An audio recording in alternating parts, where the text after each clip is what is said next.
एक अति सुंदर महिला ने विमान में प्रवेश किया और अपनी सीट की तलाश में नजरें घुमाईं। उसने देखा कि उसकी सीट एक ऐसे व्यक्ति के बगल में है जिसके दोनों ही हाथ नहीं है। महिला को उस अपाहिज व्यक्ति के पास बैठने में झिझक हुई।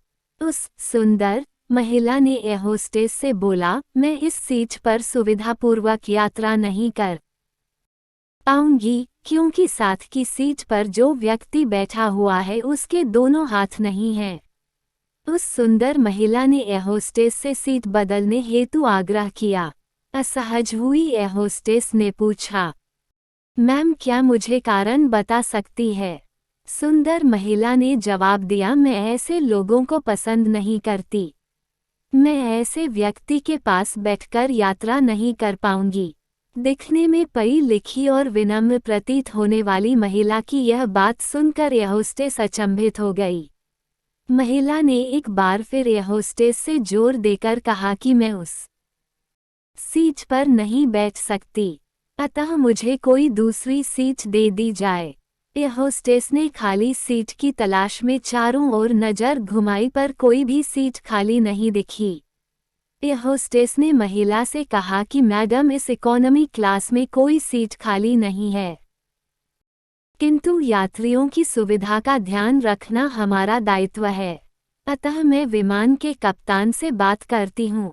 कृपया तब तक थोड़ा धैर्य रखें। ऐसा कहकर होस्टेस कप्तान से बात करने चली गई। कुछ समय बाद लौटने के बाद उसने महिला को बताया, मैडम आपको जो असुविधा हुई उसके लिए बहुत खेद है। इस पूरे विमान में केवल एक सीट खाली है और वह प्रथम श्रेणी में है। मैंने हमारी टीम से बात की और हमने एक असाधारण निर्णय लिया।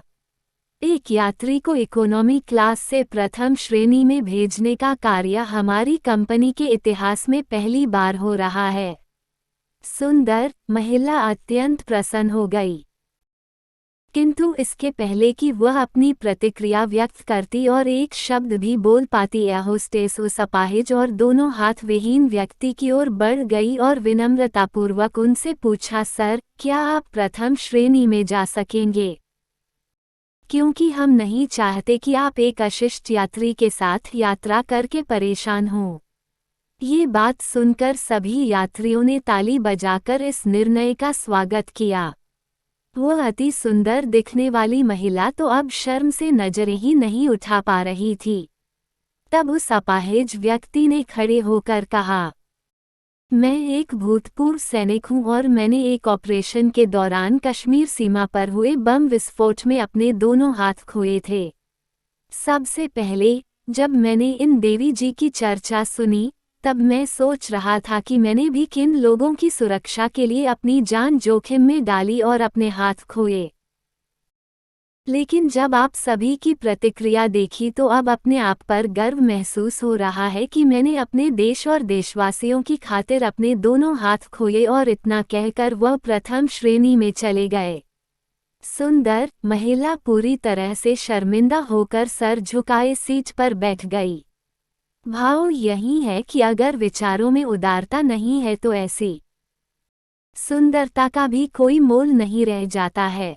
कहानी मेरी लिखी हुई नहीं है, बल्कि मैंने इसे फेसबुक पर ही पढ़ा तो दिल को छू गई और इसलिए आपसे भी साझा कर रहा हूँ।